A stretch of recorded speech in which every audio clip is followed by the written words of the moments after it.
네, 김은지의 뉴스인 2월 22일 방송 두 번째 코너는 이현주 전 의원과 함께하는 언주 6월 코너인데요. 오늘 특별하게 한 분 더 손님 모셨습니다. 신인규 변호사님, 안녕하세요. 네, 안녕하세요. 민심동행의 신인규입니다. 네, 그리고 이 코너의 주인장이신 이현주 전 의원님, 안녕하세요. 네, 안녕하세요. 아니, 일주일 사이에 저희 딱 지난주 목요일 날 방송하고 다음 날 입당을 하셨더라고요. 그러니까 방송하고 나서 막 급하게 전개가 됐어요. 아, 진짜요? 진짜. 아, 또 좀 비밀로 저희한테 안 알려주시고 다음날 깜짝하신 줄 알았잖아요. 아니요. 그게 아니고 방송을 하고 집에 가는 길에 이제 결정을 했어요. 아, 네네. 그리고 다음날 바로 이제 기자회견을 하시고 이제 입장을 밝히시고. 저는 이제 사실은 뭐 이렇게 그 당내 여러 가지 목소리도 있고 이래서 이렇게 그 언제 하나 이렇게 하고 있었는데 그럼 내가 이제 할까 이제 사실은 우정 직후에 제가 복당하려고 마음 먹었어요. 설 연휴 직후에. 예. 그래서 당에 이제 그 얘기를 했거든요. 내 의사를 전달을 했는데 근데 이제 이 복당을 하려면 뭐 이렇게 뭐 이벤트가 필요하잖아요. 근데 이벤트를 해야 되는데 뭐 뭔가 하여튼 기자회견도 하고. 근데 그런 걸 잡고 이렇게 하려면 일정을 잡아야 되는데 그거가 연락이 없더라고요. 그래서 뭐 그냥 내가 뭐 이렇게 급하게 서둘 건 없으니까 있었는데 그날 집에 가는 길에 그 얘기하신 거 빨리 합시다. 누구한테 연락이 온 건가요?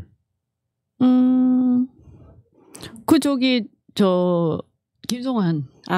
인재영이 지금 업무를 하고 계시니까요. 그다음에 이제 대표님도 그렇고. 이재명 대표가 직접 연락이 왔나요? 왜 안 하시죠? 이러는 거예요. 이재명 대표가 연락 직접 와서. 왜 안 하시죠? 하고. 그래서 제가 나는 한다고 했고 그런데 그 절차를 진행을 해야 되는데 그 뒤에 실무적 연락이 없다. 그래야 이제 김성환 의원이 전화가 온 거죠. 네네. 굉장히 그날 저녁 때 완전 번개불에 콩볶아 먹듯이 한 거예요.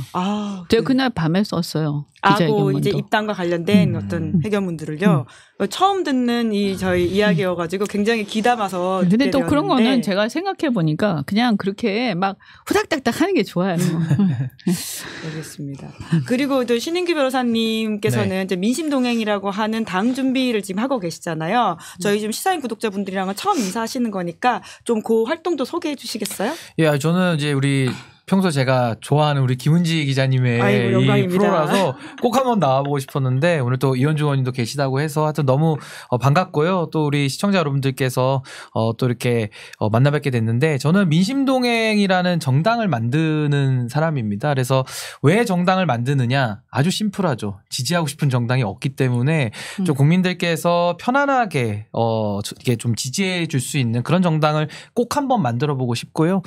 또 하나는 저는 그렇다면 이제 정치인들이 중심이 돼서 만드는 뭐 정계 개편도 있고 뭐 그런 것도 있겠지만은 저는 평범한 시민들이 중심이 된 정당을 한번 꼭 만들어 보고 싶다. 그래서 말로만이 상향식이 아니라 진짜 바텀업의 정당이 가능하도록 그런 구조를 좀 짜고 있어서 그런 정당 디자이너다 이렇게 보시면 좋을 것 같습니다. 요새 내돈내산이란 말이 유행하는데 당도 내 돈 내 당 뭐 이런 건가요? 그냥 답답하면 그냥 만드는 거예요. 그냥 답답하면 만드는 겁니다. 쉽지 않은 길인데 또 이렇게 열심히 하시면서 또 좋은 결과 나오시면 좋겠다. 생각이 듭니다. 저는 그래서 이게 근데 더 잘 됐으면 좋겠어요. 사실은 제가 그 제3당 처음에 생각할 때 작년에 이런 생각으로 사람들이 모이면 잘 되겠다 이렇게 생각을 했거든요. 근데 이런 사람의 신인규 변호사님 그러니까 신인규 변호사님뿐만이 아니라 그러니까 이런 취지 그죠? 이런 생각으로 그런데 불행히도 어떻게 전개가 됐냐면 뭐 이준석 대표가 나와서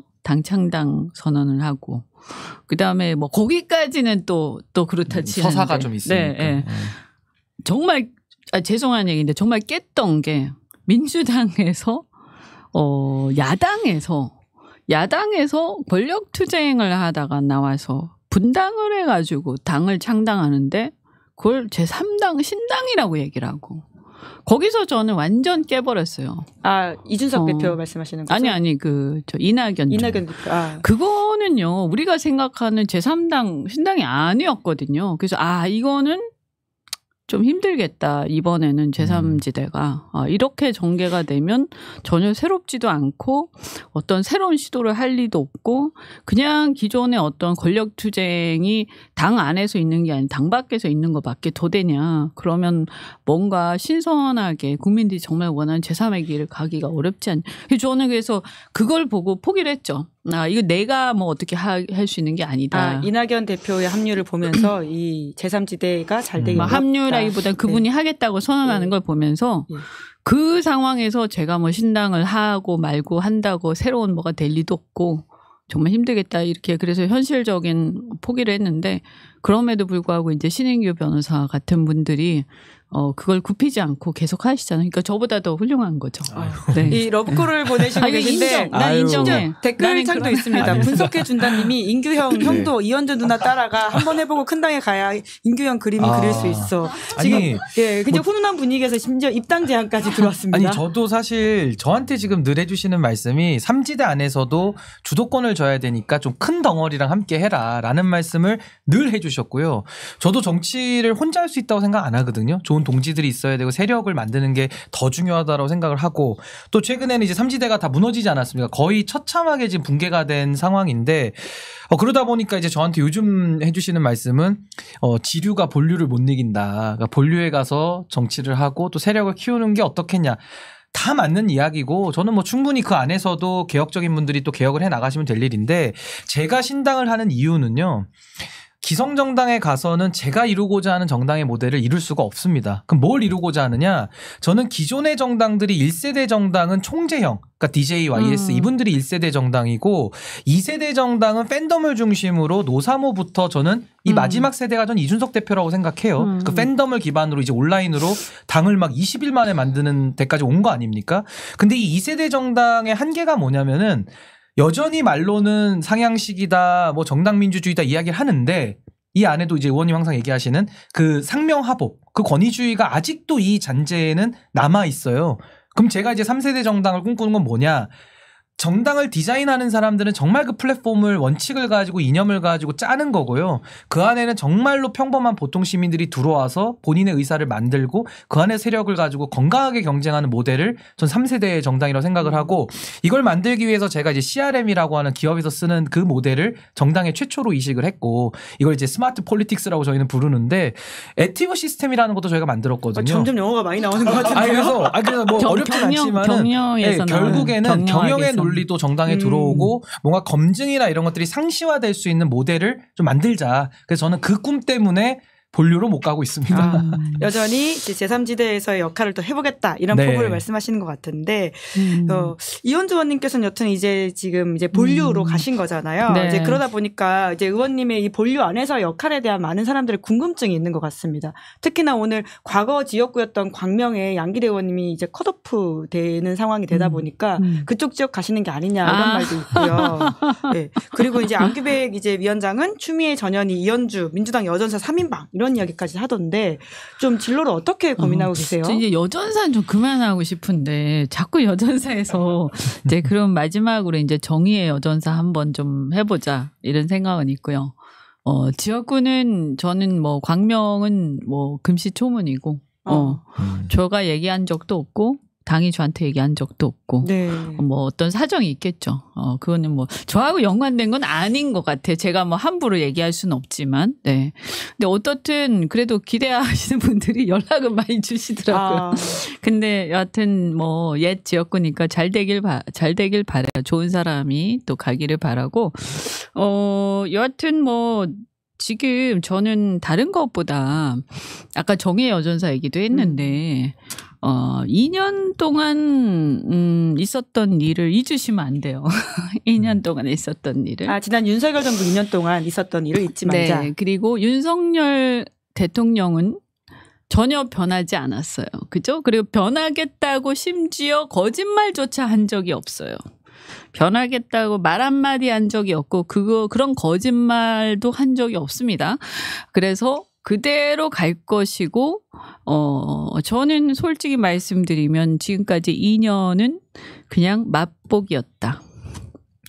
네, 이제 본격적인 이제 맛보기가 아니라 본격적인 여러 가지 전행들이 이번 총선 이후에 등장할 거라고 예상을 하는데 제가 보통 이런 예상을 하면 거의 들어맞습니다. 제가 이렇게 그런 면에서 조금 앞을 내다보는 그 통찰력이 있는 편이기 때문에 그래서 우리가 이 상황을 엄청나게 심각하게 봐야 되고 제가 민주당에 결합을 한 이유도 가장 큰 이유가 어떻든 간에 뭐 저한테 여러 가지 뭐 어떤 제3당에 대한 꿈 그리고 그게 상황상 지금 현재 당장은 좀 어려워지고 있는 아까 그 이낙연 등등을 비롯해서 그분들이 나서면서 제3지대가 이제 완전히 이제 막 흐트러진 거거든요. 그런데 그런 것도 있지만 더 큰 것은 또 하나 뭐냐면 그래도 야 이거 내 힘이 너무 부족한데 이 상황을 막고 3년의 어떤 심각한 상황, 지옥 같은 상황을 우리가 겪지 않으려면 내가 할 수 있는 최선이 뭘까. 그래서 좀 사실 성에 안 차는 부분도 있고 걱정되는 부분도 있고 내 스스로도 좀 부족한 부분도 있을 테지만 그럼에도 불구하고 제1야당의 힘을 보태서 일단 이걸 막고 봐야 되는 거 아니냐. 그래서 저는 이제 원컨대는 각자 당을 따로 하는 사람일지라도 이 정권 심판의 힘을 다 같이 좀 방향을 같이 뭐 꼭 같이 뭐 통합까지 안 하더라도 같은 방향의 메시지 좀 많이 내줬으면 좋겠고 그리고 이 상황에 대한 심각성을 같이 공유하기를 바란다. 이런 생각이 듭니다. 네, 정권 심판 견제가 제일 중요한 선거의 캐치프레이즈가 돼야 된다 이런 말씀이신 것 같은데 사실 본인의 진로와 관련해서 직접 말씀하시기 좀 어려운 지점이 있으신 것 같은데 그럼 신인규 대표님, 창준 위원장님께서 혹시 좀 지역을 추천해 주신다면 어디를 가시면 좋을까요? 근데 뭐 이현주 의원님이야 이미 검증된 분이시기 때문에 뭐 어디를 가셔도 저는 충분한 경쟁력으로 저는 우위를 점할 수 있다라고 생각을 하고요. 그리고 꼭 제 개인적인 바람입니다만은 국회에 들어가셔서 정말 윤석열 정부를 강력하게 견제하는 그 역할을 꼭 해주셨으면 좋겠다라는 생각이 들고 저는 지금의 시대 정신 뭐 저는 다원화 제시하고 뭐 좋은 말들 많이 늘어났는데요. 이 좋은 말들이 다 무색할 만큼 지금 삼지대가 다 무너지고 윤석열 정부의 이런 폭주가 너무 지금 심각한 상황이거든요. 그래서 저도 누구를 반대한다. 뭐 비토크라시를 가지고 연대체를 만들어서 갈 수는 없어요. 근데 저는 이번 선거에서는 긍정적인 가치라고는 저는 헌법의 회복이라는 가치를 내세우고 싶습니다. 그러니까 윤석열 대통령이 사면권을 갖다가 완전히 자의적으로 썼고요. 뭐 심지어 진짜 최은순 장모를 사면해줘도 이상하지가 않을 만큼 거의 사면권을 다 오염을 시켰고 대통령의 거부권도 그 예외로 쓰라고 국회를 예외적으로 견제하라고 준 권한인데 그걸 일상화해서 국회를 무력화시켰거든요. 그리고 이제 사면권에 대해서는 대법원이나 이 사법권에 대한 무력화도 있고요. 그러면 결국에는 윤석열 대통령을 우리가 국민을 위해서 일하라고 뽑아놓은 종인데 종이 주인 노릇하면서 지금 국민들 위에 앉아있는 이런 상황 아니겠습니까?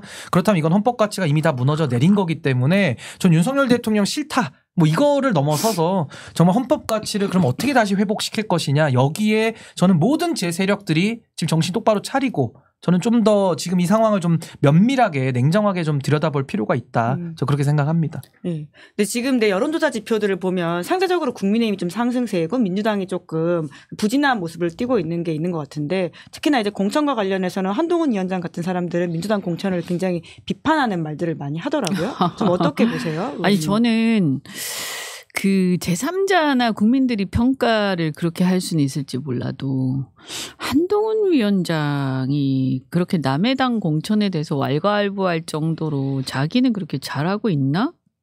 그리고 그분은 굉장히 심각한 선민의식이 있으신 것 같아요. 그러니까 자기가 잘못한다는 생각은 눈꼽만지도 않은 사람이 있잖아요. 아무리 완벽한 사람도 실수할 수 있거든요. 그죠? 잘못할 수 있잖아요. 근데 저는 굉장히 심각한 게 무오류에 대한 강박관념이 문제라고 생각하거든요. 윤석열 대통령이 바로 전형적인 그런 사람이에요. 자신은 어떤 경우에도 오류가 없다라고 그렇게 확신을 하고 있기 때문에 지금 많은 사고들이 나고 국민들이 기가 막힌 상황이 오는 거거든요. 근데 보니까 이게 검사들의 특징인가 모르겠는데 남을 자꾸 취조하고 범죄자를 잡으면서 자기가 마치 정의의 화신인 것처럼 착각하다 보니까 그런 생각에 빠졌는지 모르겠는데 그렇지 않습니다. 왜 남을 갖다가 자꾸 왈가왈부하고 자기가 마치 심판자처럼 얘기합니까? 자긴 당사자입니다. 그리고 민주당의 어떤 다른 당의 공천에 대해서 조금 안타깝다라는 정도로 얘기하고 말리지 자기가 뭔데 이러쿵저러쿵 합니까?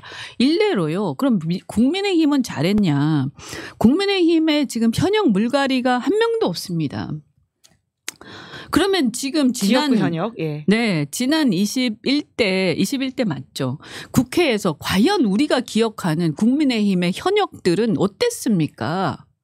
한마디도 못하고 대통령이 정말 엉망진창으로 해도 국민을 대표해서 어떤 얘기도 한 적이 없어요. 이 사람들이 과연 헌법기관으로서 역할을 했느냐. 그런데 그 사람들이 지역도 그렇고 중앙도 그렇고 그런데 그 사람들이 뭘 그렇게 잘했다고 물갈이를 한 명도 안 하느냐.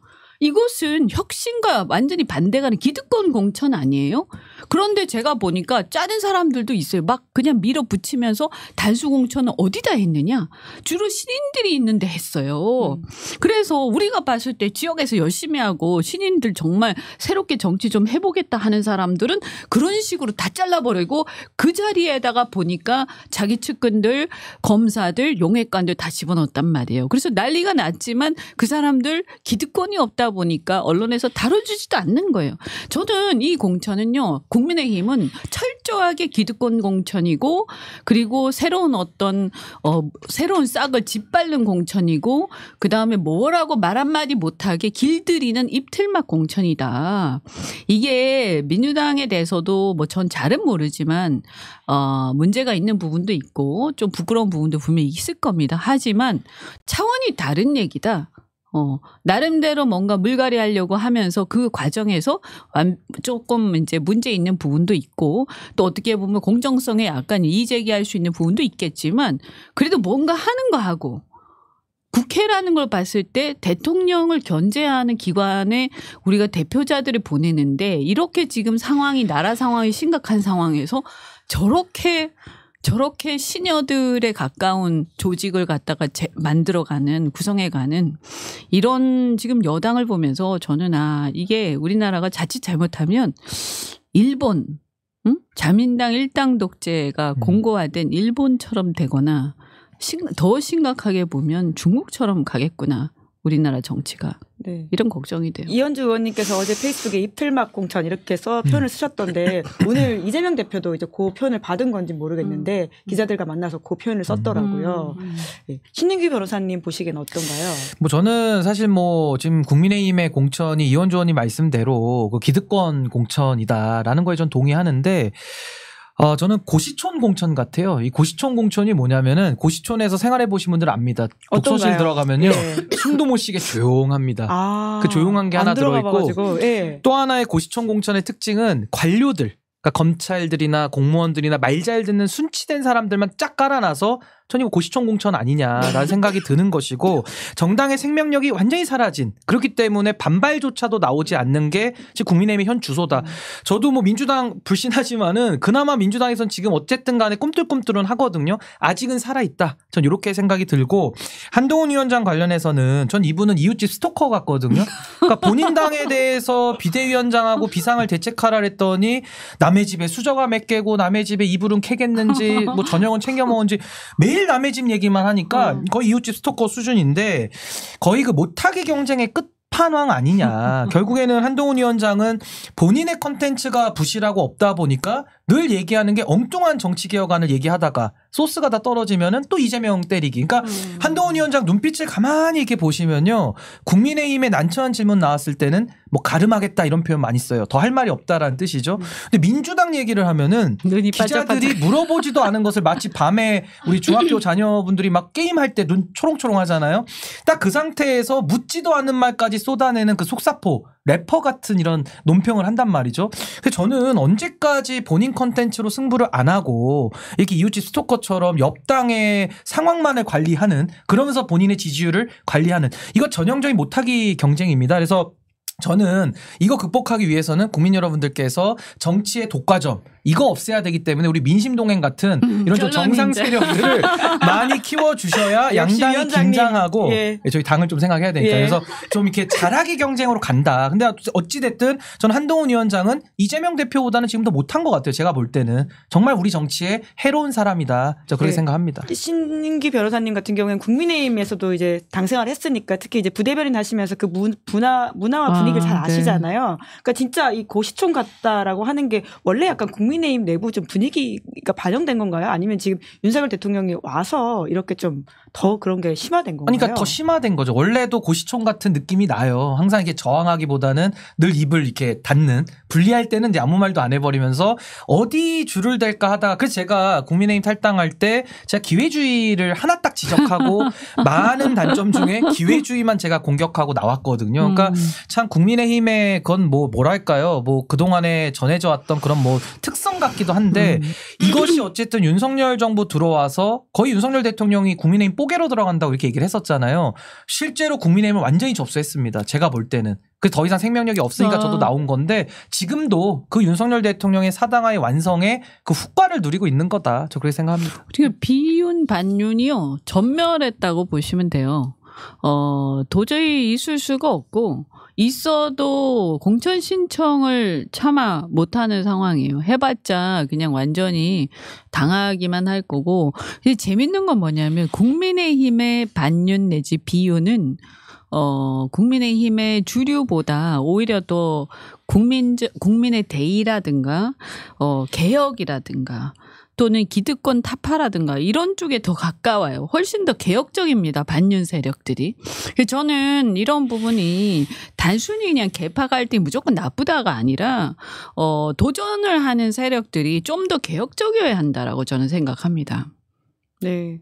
두 분 다 사실 국민의힘 안에서 비윤, 반윤 이렇게 좀 쓴소리를 하셨던 분들인데 결국 그걸 품지 못했던 그 당의 모습도 이대로 우리는 보인다. 그냥 뭐 좀 얘기 잘못하면 그냥 다 징계당하기 때문에요. 아니 근데 제가 보니까 어쨌든 민주당은 징계를 막 하고 이러진 않고 어쨌든 막 기자회견도 막 하고 할 얘기 다 하시더라고요. 근데 이제 그러면서도 또 불이익 받았다고 생각하시는 분도 있을 수 있겠지만 그래도 말을 할 자유는 있잖아요. 최소한. 그냥 우리가 봤을 땐 그렇다는 거지. 여기는 국민의힘은 할 말할 자유도 없어요. 그냥 어떻게 될지 몰라. 그러니까 찍소리도 못하고 그냥 한마디로 뭐랄까 그 침묵의 어떤 압박? 그죠? 말을 할 수가 없는 이걸 당해보지 않은 사람은 모를 거예요. 그래서 제가 왜 민주당 다시 돌아갔냐. 제가 예전에 민주당을 겪었을 때 이런저런 불만들이 있었지만 와서 이렇게 국힘에서 당해보니까 그것은 굉장히 양반이었다. 그냥 충분히 내가 견딜 수 있는 거를 나는 그걸 참을 수 없다고 생각을 했구나. 훨씬 더 차원이 다른 압박과 이 힘든 과정들이 상대 당에 있는데 그런 걸 제가 깨달았죠. 상대적으로 판단한 거예요. 네. 그러니까 국민의힘에서 제가 배운 게 좀 인내심 같은 건데 똑같은 얘기를 계속해도 안 듣습니다. 그리고 뭐 안 듣는 것까지는 좋아요. 근데 저는 지금도 정체성이 보수고 제가 보수를 지금까지 또 더 바꿔보겠다 이러고 있는데 저 같은 사람을 뭐 보수 참칭이니 보수 호소인이니 가짜 보수니 이런 식으로 낙인을 찍고 굉장히 좀 비겁한 행태들을 구성원들에게 많이 해서 사실 그걸 못 견딘 사람들이 지금 다 나가버린 거고요. 그러니까 조용하죠. 그리고 안에 있는 사람들도 사람이. 네, 공천 안 해버리겠다 그냥 이러고 있는, 저도 안 받는다 지금 이러고 있는데 본인들끼리는 우리는 다 조용해, 뭐 아주 우리 당은 일사불란해, 그냥 자기들이 공무원 마인드, 아까 고시청 공천 얘기했지만 그냥 공직사회 마인드로 하고 있는 거예요. 그래서 저는 더 기대할 게 없는 거고, 또 하나는 국민의힘이 얼마나 심각하냐면 이 명품백 하나만 봐도 열을 아는데 어떻게 명품백이 뇌물수수 혐의로 누가 봐도 알 수 있는 일이 어떻게 선물로 둔갑하고 박절치 못해서 받은 거고 어떻게 그 대통령 기록물이 됩니까? 그러니까 여기 국민의힘에 들어가면은 없던 논리가 있던 논리가 되고 있던 논리가 없어지는 상당히 신기한. 거짓말을 해야 돼. 거짓말. 그렇죠. 뭐 거짓말 내 양심을 내지는 속여야 돼. 내 양심을. 뭐 궤변들을 만들지 않으면 그 안에서는 생존을 할 수가 없는. 그러면서 공천 한번 받으려면은 위에 계신 분들한테 잘 보여야 되고 그것이 공천받는 지름길이고 그러니까 부정의가 승리하고 불공정이 승리하는 역사를 지금 쓰고 가고 있기 때문에 저는 국민의힘 안에서는요. 국민을 대변하거나 국민을 위해서 일할 정치인은 나올 수가 없는 구조다. 그러니까 이제 이런 정당은요. 정당의 생명력이 없기 때문에 제가 국민의힘에 대한 비판 요즘 잘 안 해요. 요즘엔 제가 뭐 개혁신당에 대해서 똑바로 하라고 얘기도 많이 하고 다른 정치인들 많이 제가 뭐 비판하고 저도 점검하고 하지 이제 국민의힘에 대해서는 한동훈 위원장을 중심으로 거의 정치를 해서는 안 되는 사람이 비대위원장을 막 하고 저러고 다니고 있기 때문에 그냥 정당 자체가 생명력을 다 잃어버렸다. 그럼 제가 굳이 얘기 안 해도 생명력을 잃으면 어떻게 됩니까? 그냥 그대로 소멸되는 거예요. 전 그렇게 봅니다. 겪어본 두 분의 이야기다 보니까 더 좀 맵고 더 진솔하고 아니, 어떤 면에서 아프겠다라는 생각이 들기도 합니다. 그러니까 네. 국민의힘에 대해서 말이 좀 없는 이유는요. 잘해서가 아니에요. 한동훈 위원장 정신 차리세요. 그게 아니고 아무리 얘기해도 안 되기 때문에 다 포기했고 다 나와버렸고 비주류 전멸했고 더 얘기한다고 될 상황도 아니고 예를 들면 이런 거예요. 적어도 있잖아요. 자기 양심을 속여서 거짓말을 해야만 하는 그런 압박까지 받는 곳. 그래서 낙인이 찍히는 거. 이런 차원의 싸움이란 말이에요. 그냥 내가 당직을 맡는데 내가 주류 비주류로 나뉘어가지고 비주류니까 당직에서 조금 소외된다든지 아니면 공천에서 조금 불리해진다든가 아니면 비주류다 보니까 당원들이 지지를 좀 덜한다든가 이런 차원이 아니라니까요. 그냥 내 양심을 속이지 않으면 잘리는 거예요. 그리고 어떻게 하냐면 이미 몇 달 전에 이미 너는 공천 안 줘라고 다 얘기를 그냥 공공연히 한다니까요.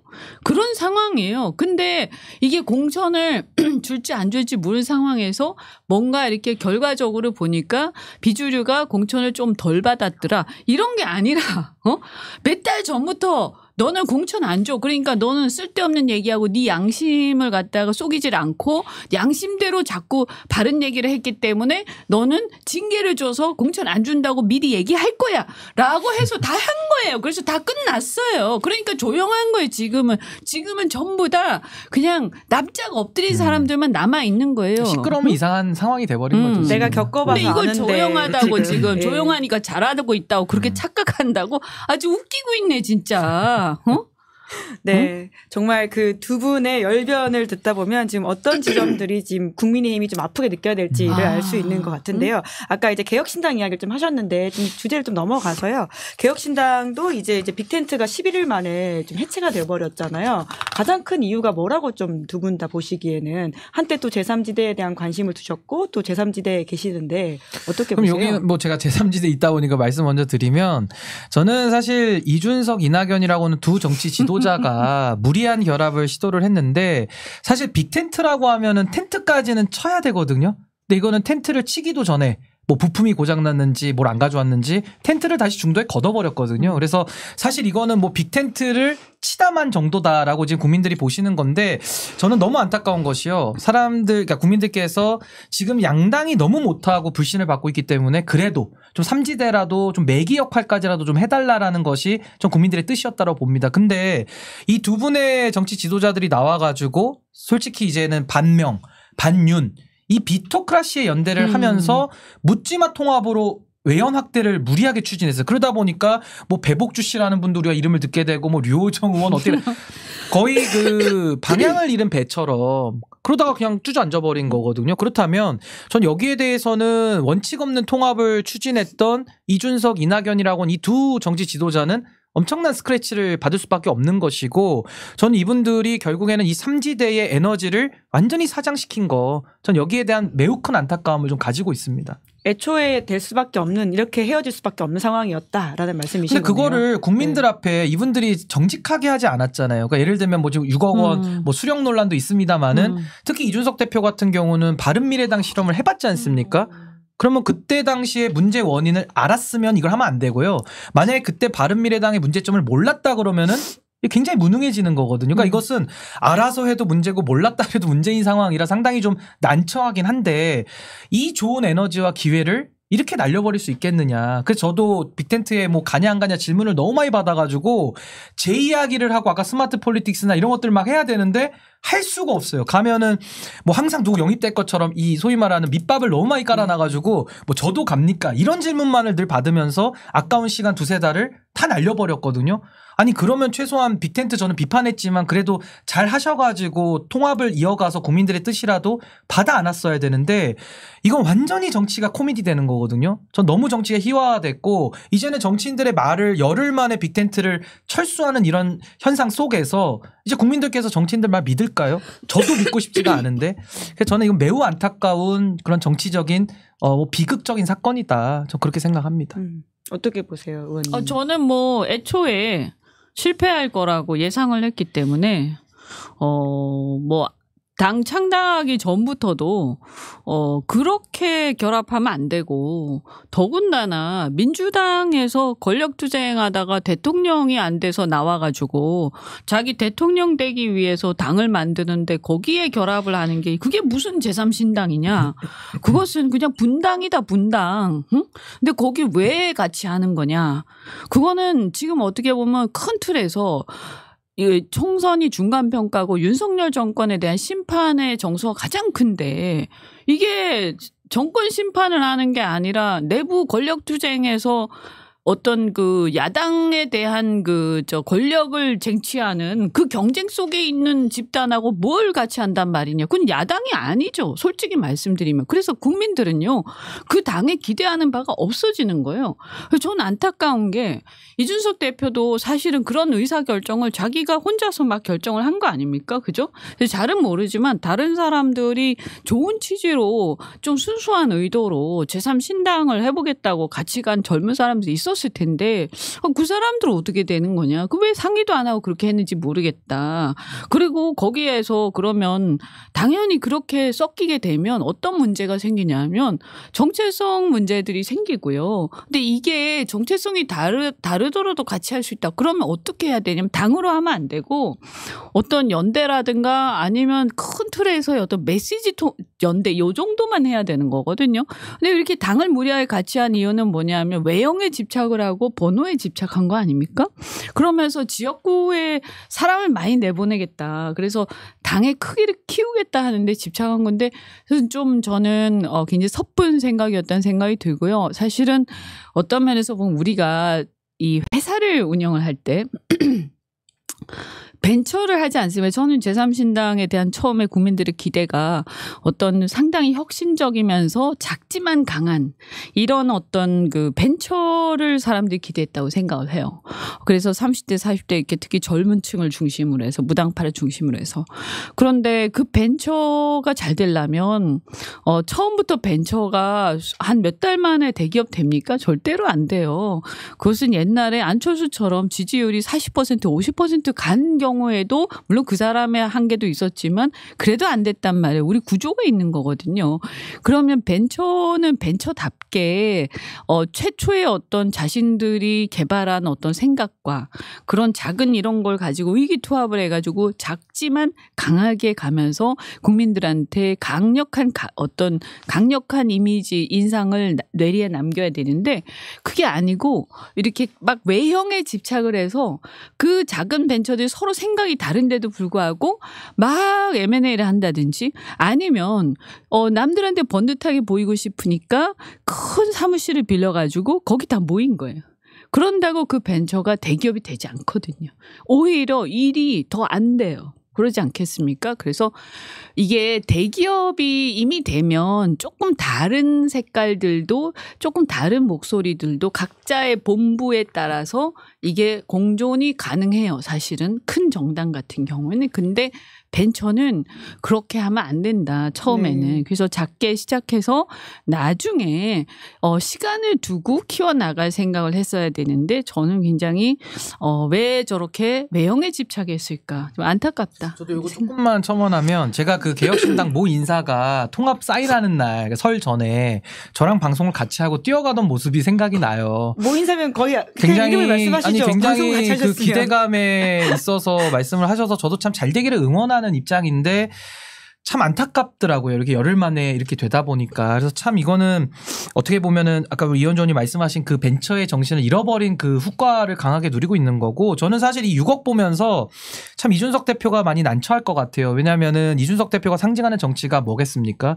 돈 안 들이는 정치. 그걸 뛰어난 창의력으로 해서 국민들이 좋아하고 박수 쳐줬던 거고, 그동안에도 전당대회 치르면서 3천만 원만 가지고 전국 선거를 치렀다라는 것을 많이 자랑을 했기 때문에 국민들이 그걸 원한 건데, 당을 만들면서 돈 안 든다 그러더니 갑자기 또 6억 원 때문에 양정수 의원까지 무리하게 데리고 오는, 그러면서 합류한 인사들은 다 민주당 일색으로 가니까 이 정체성의 혼란이 더 강화된 거거든요.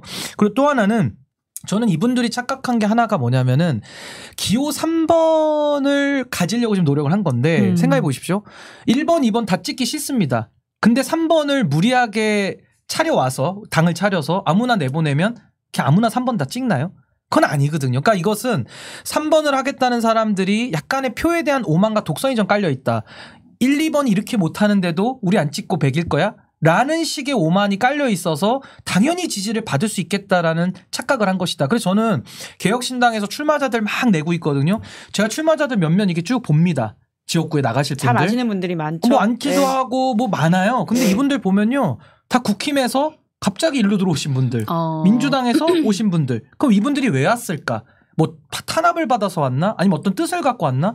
이념과 정체성이 없는데 뭘 보고 오겠습니까? 그럼 결국에는 이분들이 공천이 내부에서 안 되니까, 아니면 급을 높여서 광역의원 나가던 분들이 여기에 국회의원에 도전한, 이런 모델로 가면요, 국민들 보시기에 아니 이게 무슨 집합소냐, 그 공천 못 받은 사람들 모임이냐, 이렇게 볼 수밖에 없어요. 그래서 저는 뭐 결과론적인 얘기지만은 더 선명하게, 더 새롭게 국민들께 다가갔더라면 저는 지금 무당층 이 23%나 되는 이 많은 분들이 다 글로 붙었을 텐데 너무 아쉽다라는 생각이 좀 듭니다. 그러니까 사람들이 삼신당에 바라는 가장 큰 그 요소는요, 혁신성이에요. 그래서 누가 더 개혁적이냐. 그러니까 양당보다 훨씬 더 개혁적이고, 양당보다 훨씬 더 혁신적이고, 양당보다 훨씬 더 정의롭고, 양당보다 훨씬 더 기득권에 대한 도전을 하는 사람들이 모여 있어야 돼요. 그러면 저는 성공할 수 있었다라고 보는데, 거꾸로 양당에서도 공천에서 되기가 어려운, 그래서 정말 여러 가지 비리라든가 여러 가지 의혹이 있어가지고 결국에는 공천을 못 받거나 못 받을 것 같으니까 온 사람들을 가지고 하기 시작하면 그것은 당연히 그것은 3당이 양당을 이기는 게 아니라요, 오히려 욕만 먹게 돼요. 그거는 안 하니만 못한 거거든요. 그게 사람이 많지 않더라도 작더라도 아까 제가 말씀드린 가장 정의롭고 가장 개혁적이고 가장 혁신적인 사람들이 몇 명이라도 모여서 했었어야 된다. 좀 안타깝고, 근데 처음부터 약간 조짐이 이상해서 저는 그런 얘기를 계속 하다가 좀 사실은 그냥 지켜보고 있었죠. 네. 그 비례공천과 관련해서는 김종인 전 비대위원장이 올 경우에는 조금 뭔가 그 분위기 반전을 만들 수 있다고 보세요? 저는 김종인 위원장에 대해서 한 말씀 드리자면, 이분의 정치 경력이 아마 제일 오래됐죠, 우리나라에서 지금 제가 봤을 때는. 근데 보건사회부 장관도 하시고 비례를 5번이나 하셨고 비대위원장 2번이나 하신 분인데, 저는 이분이 이번에 오신다고 해도 국민들께서 다 죽어가고 있는 개혁신당이나 이 삼지대를 김종인 위원장을 보고 그럼 마음을 돌릴 수 있을까? 저는 뭐 김종인 위원장을 감히 제가 비유하자면 흘러간 물로 쳐도 너무 많이 흘러가신 물이라서 이 물레방아를 돌릴 만한 어떤 동력도 전 없다. 근데 더 중요한 거는 김종인 위원장이 아마 안 오실 거예요, 제가 볼 때는. 왜냐면 이분은 승리하는 곳을 가시기 때문에 아마 이런 상태라면은 갈 수 없다. 지지율을 한 20%까지는 끌어오면 내가 생각해 보겠다라고 전 하시지 않을까. 뇌피셜로 추측해 봅니다. 예. 절대 안 가실 거예요, 제가 볼 때는. 비슷한 의견이신 거죠? 저는 안 가실 거라고 봅니다. 그래서 잘 나갈 때가 아니면 가능성이 별로 없으면 안 가실 것 같고요. 또 그다음에 이분의 역할이라는 건 제가 이렇게 보니까 이런 것 같아요. 각 당들이 보면 내부가 굉장히 복잡할 때, 그럴 때 이렇게 방패막이라고 해야 되나요? 이런 게 필요할 때가 있거든요. 그러니까 예를 들면 옛날에 이제 문재인 문재인 대표 당대표가 있었을 때 그때 비대위원장을 했었잖아요. 16년이죠. 더불어민주당에서. 2016년. 근데 그때 이제 어쨌든 결과 뭐 여러 가지 불만이 있는 사람도 있었겠지만 결과는 호평을 받았어요. 근데 그때 이유가 뭐냐면 그때도 문재인 당대표 있을 때 당이 굉장히 혼란스러웠는데 그때 이제 말하자면 공천하고 막 지금 민주당처럼 이런 때였거든요. 그러니까 김종인 위원장은 사실은 다시 당에 복귀를 하거나 당에 있는 사람들한테 잘 보일 이유가 없거든요. 근데 이제 당대표 같은 경우는 그 사람들이 나중에 대통령 선거 나가고 뭐하고 하려면 너무나 당내에 이제 지지를 자기가 깎아먹으면 안 되니까 눈치를 안 볼 수가 없잖아요. 근데 사실은 또 공천에서 쇄신은 해야 되고 그러면 이제 이럴 때 불만이 막 빗발치고 여러 가지 계파 갈등이 막 끌어오를 때 이분은 이제 자기는 이해관계가 없으니까 조용해 시끄러 이런 식으로 해가지고 탁 그냥 이게 밟아버리는 거예요. 그러면서 상황을 딱 정리하고 그다음에 이슈를 자기 중심으로 막 끌고 가면서 선대위를 지휘하면서 상황을 갖다 국면 전환을 시키는 능력이 좀 있어요. 그러니까 사실 이분이 그렇게 쇄신이라든가 혁신적이라든가 뭔가 정치 새정치 이런 건 아니고요. 카리스마가 좀 있는 거죠. 그것 때문에 방패막이 같은 역할로 큰 당들이 쓰는 거지. 지금의 이제 개혁신당에서 그분의 역할이 과연 그런 역할이 지금 필요하냐. 오히려 두 당이 막 싸우고 난리칠 때는 혹시 그런 역할이 먹혔는지 모르지만 지금 이미 헤어진 상태에서는 그분의 역할은 별로 없는 것 같다. 이런 생각이 듭니다. 네. 현안도 좀 다뤄보면 좋을 것 같은데 그 의사 파업 이슈가 결과적으로 지금 총선을 앞두고 어떤 정치적 영향력을 미칠지도 관심이 많거든요. 두 분은 좀 어떻게 보세요? 근데 원래 선거가 구도 인물 바람이잖아요. 이슈인데 사실 구도로 보면은 사실 민주당이 좀 유리한 구도인 거는 맞아요. 물론 뭐 이제 분당 이슈나 공천에 대한 위기 관리는 필요하겠습니다만은 워낙 윤석열 대통령 심판에 대한 욕구가 높기 때문에 구도 자체는 유리한 게 맞습니다만은 또 한편 이 의대 증원이라는 이슈를 놓고 보면은 지금 윤석열 대통령 잘한다라는 지표들이 지금 올라가는 그런 추세인 것도 맞거든요. 그래서 저는 윤석열 대통령이 그동안 점수를 많이 못 땄잖아요. 그러니까 이제 총선을 앞두고 의대 정원이라는 의사들이 도저히 받을 수 없는 그러니까 쉽게 말하면 의료 시장의 서비스가 붕괴되는 의사 저는 뽀개기라고 보거든요. 의료시장 뽀개기 정책을 갖다가 들이밀어 가지고 의사들을 오히려 때리면 그걸 통해서 반사적인 이익을 통해 가지고 총선을 이겨보려는 그 의도가 전 지금 작동되고 있는 게 분명해 보이고요.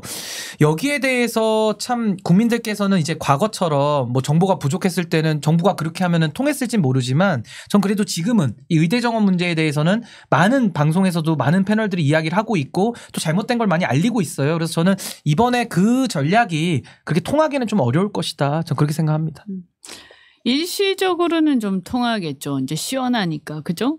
저는 윤석열 대통령 전형적인 우파 포퓰리스트 내지는 우파 파시스트라고 생각을 합니다. 그래서 어떤 특정 집단을 갖다 악마화한 다음에 그들을 갖다가 막 이렇게 마녀 사냥을 해서 그걸로 자신이 이제 그걸 막 선동해 가지고 자신이 인기를 얻고 그러면서 굉장히 어려운 상황에 처해 있는 다수로 하여금 자신을 어떤 굉장히 뭐랄까 메시아처럼 보이게 하는 그런 수법을 계속 쓰고 있는데요. 이분이 왜 그러냐면 사실은 문재인 정권 때 검찰총장하고 그 전에 또 적폐청산할 때 그죠 특검 했었죠. 이분 이런 걸 통해서 재미를 너무 많이 보셨어요. 그래서 박근혜 대통령을 비롯한 그때 탄핵 전후에 그때 이 수법을 통해서 사실은 일약 스타로 떠오른 분이죠. 이때의 어떤 추억 이런 것에 굉장히 취해 있을 거고 그 이후에 다시 또 조국 장관을 또 그분이 잘못한 것도 있겠지만 사실은 과잉 대응을 했죠. 그래가지고 너무 잔인하게 이렇게 하면서 또 근데 사실은 대중은 그런 걸 좋아해요. 그래서 그것을 또 부추기면서 본인 재미를 봤어요. 그 이후에도 보면 끊임없이 그 수법을 통해서 노조를 때리고 사교육을 때리고 일타 강사를 때리고 이렇게 하면서 이제 또 언론을 때리고 KBS를 때리고 이렇게 해서 어떻게 하냐면 한 놈만 팬다. 이래서 자기 그 적이라고 딱 찍은 사람을 갖다 고립을 시켜요. 그러면서 예를 들면 의사 같은 경우도 이 문제를 해결하려면 보건의료 전체 체계를 바꿔야 되거든요. 의사만 증언한다고 되는 게 아니에요. 근데 어떻게 하죠? 의사만 딱 때립니다. 그럼 어떻게 되냐? 간호사라든가 주변의 보건의료 관계자들이 다 의사를 같이 때려요. 그래서 고립시켜요. 자신들을 지지를 했든 말든 자기가 필요하면 깔아뭉개고 완전히 죽입니다. 굉장히 잔인한 사람이고 저는 윤석열 대통령이 매우 위험한 사람이다. 대한민국 역사에 이런 사람은 우리가 더 이상 이거 그냥 감내하면 안 된다. 왜냐하면 나라가 지금 보세요. 이분이 한 행동을 쭉 보세요. 박근혜 탄핵이 있었죠. 그것을 우리가 뭐 그 정치적 패배니까. 그런데 이후에 적폐청산 과정에서 너무 심하게 보수를 뭉개뜨리면서 사실은 대한민국이 진영 대립이 심해지고 사실 보수가 망가진 것은 너무 지나치게 그때 적폐청산을 잔인하게 진행되면서 이게 앙심을 품었다면 어떻게 보면 복수심이 생긴 거예요. 그리고 그 다음에도 또 뭡니까? 그 뒤에도 마찬가지예요. 민주당이 검찰에 대해서 어떤 아주 이 어떤 막 한이 맺히게 된 것도 바로 본인이 그런 걸 만들어낸. 그래서 우리 사회에요. 한이 그냥 끊임없이 양쪽 진영에서 원한이 맺히게 만드는 사람이에요. 이런 사람 백해무익한 유형이고 이런 지도자에게 더 이상 나라를 맡기면 저는 절대 안 된다. 이 큰일 난다 이거. 네. 그렇게 생각합니다. 네. 이 의사 문제도 예. 의사 문제도 저는 그래서 우리가 자, 의사 증언을 하는 것은 필요하지만 이런 식으로 문제를 해결이 안 돼요. 그리고 저는 틀림없이 제가 장담을 하는데 이것도 나중에 가서 흐지부지 되면서 의사만 덜렁 증언 좀 하면서 이게 엉망이 되면서 의료는 의료의 근본적인 문제 하나도 해결 안 될 것이다. 왜냐하면 이분은 근본적인 문제 해결하는데 관심이 눈꼽만치도 없기 때문이다. 자기의 정치적 야망과 정치적 욕심을 채우려는 욕심밖에 없다. 국민과 국가는 생각 안 한다. 우리가 쭉 봤잖아요. 그래서 이거를 저는 국민들이 진행을 하는 걸 볼 겁니다. 어느 정도 이것이 합리적으로 돌아가면 우리 국민들이 계속 응원을 하겠지만 그게 아니라 이거 보니까 그냥 마녀 사냥만 하다가 흐지부지 할 것 같네. 마녀 사냥만 하고 근본적인 문제에 대해서 관심도 없네.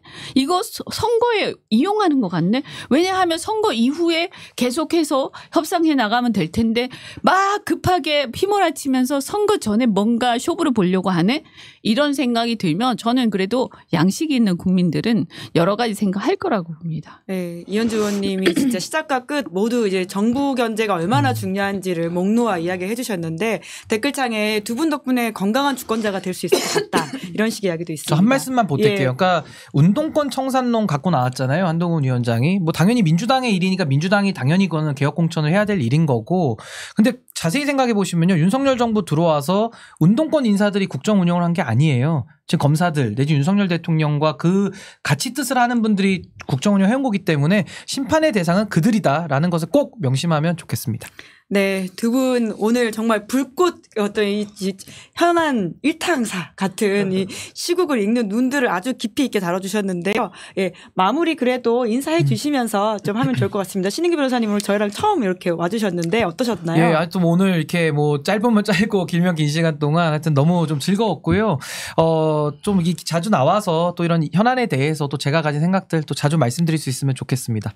네, 이현주 의원님도 인사해 주시죠. 저는 아무래도 이제 이번에 총선이 앞두고 보다니까 사람들이 이 전선을 말이죠. 뭐 국민의힘 대 민주당 아니면 우리 당 뭐 이런 식으로 자꾸 당과 진영을 중심으로 생각을 해요. 물론 그거를 총선에서 표를 찍어야 되는 현실적 문제가 있기 때문에 그런 것을 우리가 간과할 수는 없죠. 하지만 저는 이 말씀을 꼭 드리고 싶어요. 이번 총선뿐만이 아니라 지금 현재 우리가 직면하고 있는 전선은 거기 있는 게 아니에요. 윤석열 대통령을 비롯해서 그 주변에 정말 이 정치를 파괴시키고 보수 정당을 파괴시키고 더 나아가서 야당도 분열시키고 그 책동을 계속하고 있는 뭔가 지금 대한민국을 전체적으로 굉장히 건강하게 만들지 않고 있는 우리의 역사적 발전을 저해하고 있는 그런 세력들이 있습니다. 그 세력들에 대한 심판이지 이것이 어떤 단순하게 보수와 진보의 싸움이라든지 이런 게 아닙니다. 저는 사실은 중도 보수에 가까워요. 민주적 중도 보수. 그렇지만 왜 제가 민주당이랑 같이 하냐? 저는 지금 현재 상황은요. 중도 진보부터 중도 보수까지 다 같은 생각 갖고 있다. 이거 우리가 지금 당과 당이라는 진영으로 생각하면 절대 이 싸움은 진다. 이 진영에서 진영이 아니라 그 전선을 우리 명확하게 인식해 나라를 정상화시킨 다음에 조금씩 생각이 다르면 그걸 가지고 경쟁하는 게 저는 맞다. 그래서 일단은 다 뭉치자 이렇게 생각합니다. 네, 굉장히 지금 두 분 자주 나오라는 댓글이 많다라는 이야기도 있고요. 마무리로 구독, 좋아요, 알림 설정을 꼭 해달라라는 부탁이 제작진한테도 있었습니다. 예, 네. 재미있게 방송 보셨다면 구독, 좋아요, 알림 설정 해달라라는 이야기를 다시 한번 좀 해주시면 좋을 것 같은데요. 진짜 우리 시사인 채널 많이 좀 키워주시고 구독 꼭 좀 눌러주시고 이 좋아요 눌러야 또 알고리즘에 많이 뜨기 때문에 전문가시네요. 이런 좋은 방송 제가 나와서 좋다고 그러긴 좀 그렇지만은 이 좋은 방송을 좀 많은 분들이 들으실 수 있도록 많이 좀 도와주시면 좋을 것 같습니다. 와, 정말 방송 잘하신다 이런 생각이 듭니다. 이현주 님도 혹시 구독, 좋아요, 알림 설정 이야기를? 네. 구독, 좋아요, 알림 설정. 이것도 해야 되나? 좋습니다. 구독, 좋아요, 알림 설정. 네. 네, 두 분 수고 많으셨습니다. 오늘 감사합니다. 네, 감사합니다. 네, 고맙습니다. 네, 김은지의 뉴스인 2월 22일 방송 여기까지고요. 저희가 이번 주부터는 광고가 들어와서 마지막에는 광고 멘트까지 하고 있습니다.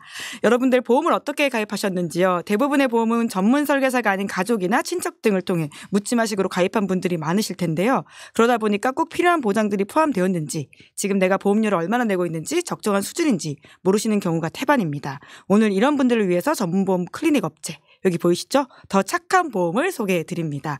요즘 경기가 안 좋아서 보험료 나가는 게 부담스러운 분들이 많으실 텐데 이럴 때 보험료는 줄이고 보장은 유지하는 방법도 있다라고 하니까요. 상담 받아보시면 좋을 것 같습니다. 예약만 하시면 전국 어디든지 무료로 방문 상담도 가능하다라고 하니까요. 평소 자신의 보험이 궁금하셨던 분들 상담 받아보시면 좋을 것 같습니다. 무엇보다 이 업체는 여러 채널에서 오랫동안 광고를 진행하고 있는 업체라고 하니까요. 더 믿음이 간다. 이런 이야기도 드리고요. 상담 예약은 대표번호 1644-1236, 010-7612-3303으로 연락 주시거나 24시간 언제든지 문자, 카톡 남겨주시면 확인 후 연락드린다라고 합니다. 광고 여기까지고요. 오늘 방송도 재밌게 보셨다면 구독, 좋아요, 알림 설정 부탁드리면서 내일 오후 5시에는 김만권 박사와 함께하는 정치하는 인간이 준비되어 있습니다. 그럼 저는 다음 주 월요일에 뵙겠습니다. 고맙습니다. 시사인이 만드는 정치 라이브 김은지의 뉴스인 매주 월요일부터 목요일까지 오후 5시에 생방송됩니다. 구독, 좋아요, 알림 설정으로 함께해 주시면 큰 응원과 격려가 됩니다.